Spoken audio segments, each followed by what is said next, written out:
Impuls disebut juga dengan rangsangan, atau nama lain dari impuls adalah rangsangan. Impuls atau rangsangan yang diterima oleh reseptor selanjutnya akan dihantarkan oleh dendrit menuju badan sel saraf dan akson. Dari akson, impuls diantarkan ke dendrit neuron lainnya. Seluruh impuls saraf yang diterima memiliki bentuk yang sama, akan tetapi respon terhadap impuls tersebut berbeda-beda. Hal ini terjadi karena reseptor dan efektornya berbeda-beda. Misalnya, ketika kita menyentuh sesuatu yang panas, reseptor panas pada ujung saraf bebas dari neuron sensorik mendeteksi rangsangan dan mengirim informasi panas tersebut ke interneuron di sistem saraf pusat. Neuron motorik kemudian mengirimkan respon dari sistem saraf pusat ke otot selangkah di lengan kita, sehingga menyebabkan otot berkontraksi dan kita pun segera menarik tangan. Mekanisme penghantaran impuls dalam neuron melibatkan beberapa ion, yaitu ion natrium atau Na+, dan ion kalium atau K+. Penghantaran impuls dalam neuron ini memiliki 3 tahap, yaitu tahap yang pertama adalah tahap polarisasi atau disebut juga dengan tahap istirahat. Tahap istirahat di sini maksudnya adalah tidak ada rangsangan yang menuju saraf tersebut. Saluran ion Na+ dan juga K+ tertutup. Keadaan di bagian luar membran bermuatan positif, sedangkan bagian dalam membran bermuatan negatif. Tahap yang kedua adalah tahap depolarisasi. Tahap depolarisasi adalah jika neuron diberikan rangsangan, saluran Na+ akan terbuka dan ion Na+ masuk ke dalam sel. Hal tersebut menyebabkan penurunan gradien listrik, yaitu bagian luar membran menjadi bermuatan negatif dan bagian dalam membran menjadi bermuatan positif.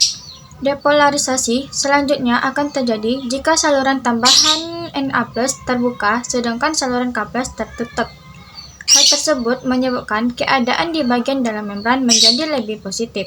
Tahap yang ketiga adalah tahap repolarisasi. Saluran Na+ tertutup dan tidak aktif, sedangkan saluran K+ terbuka, sehingga ion K+ terkeluar dan menyebabkan bagian dalam membran menjadi bermuatan negatif. Jika saluran K+ tertutup relatif lambat dan menyebabkan keadaan dalam membran menjadi bermuatan lebih negatif, akan kembali ke tahap istirahat. Sistem saraf adalah sistem koordinasi yang bertugas mengendalikan seluruh aktivitas tubuh. Cara kerja sistem saraf adalah dengan menerima dan meneruskan rangsang ke pusat saraf, misalnya otak dan sumsum tulang belakang. Sistem saraf pusat meliputi otak yang disebut cerebral dan sumsum tulang belakang yang disebut dengan medula spinalis. Otak dilindungi oleh tulang tengkorak, sedangkan medula spinalis dilindungi oleh ruas-ruas tulang belakang. Pada otak maupun medula spinalis terdapat sel pelindung dari jaringan ikat. Lapisan tersebut disebut sebagai meninges. Adapun bagian-bagian dari otak terdiri atas cerebrum, diencephalon, sistem limbik, mesencephalon, pons paroli, cerebellum, medulla oblongata, dan formasi retikuler. 1. Cerebrum atau otak besar merupakan sumber kecerdasan sebagai pusat ingatan, pusat kesadaran, pusat alat indera, dan juga pusat asosiasi. Otak besar ini terdiri dari beberapa lobus, lobus frontal, lobus temporal, lobus parietal, dan lobus occipital. Yang kedua adalah diencephalon. Terletak di antara cerebrum dan otak tengah, tersembunyi di balik hemisfer cerebral. Diencephalon terdiri dari talamus, hipotalamus, dan epitalamus. 3. Sistem limbik merupakan struktur yang berhubungan dengan emosi dan perasaan seperti tertawa, marah, takut, menangis, dan lain-lain. Yang keempat adalah mesencephalon atau otak tengah, yang merupakan penghubung antara pons paroli dan otak kecil dengan otak tengah. Fungsinya sebagai jalur penghantar dan pusat refleks, serta meneruskan informasi penglihatan dan pendengaran. 5. Pons paroli. Fungsinya untuk mengantarkan impuls atau rangsangan dari bagian kiri dan kanan otak kecil, dan juga mengatur frekuensi serta kekuatan dari bernapas. Keenam, cerebellum atau otak kecil merupakan otak yang berada di bagian punggung atas batas otak di bawah lobus occipital. Fungsinya untuk mempertahankan keseimbangan, mengontrol gerakan mata, dan sebagainya. Yang ketujuh adalah medulla oblongata.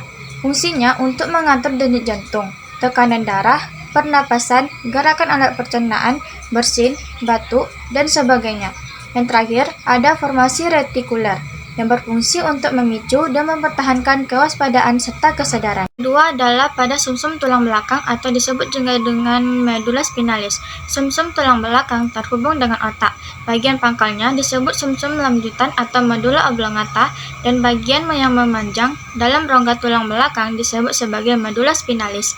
Panjang medula spinalis sekitar 45 cm dengan diameter 2 cm. Fungsinya untuk mengendalikan berbagai aktivitas refleks dalam tubuh, komunikasi antara otak dengan semua bagian tubuh, serta menghantarkan rangsangan koordinasi antara otot dan sendi ke cerebellum. Medula spinalis bagian luar berwarna putih, sedangkan bagian dalamnya berwarna abu-abu dan berbentuk seperti huruf H. Struktur bagian dalam atau substansi abu-abu disebut sebagai tanduk atau kolumna yang banyak mengandung badan sel, dendrit, asosiasi, neuron eferen, dan akson tidak bermielin. Struktur bagian luar atau substansi putih tersusun dari akson bermielin. Bagian ini terbagi menjadi kolumna, posterior, ventrolateral, dan lateral.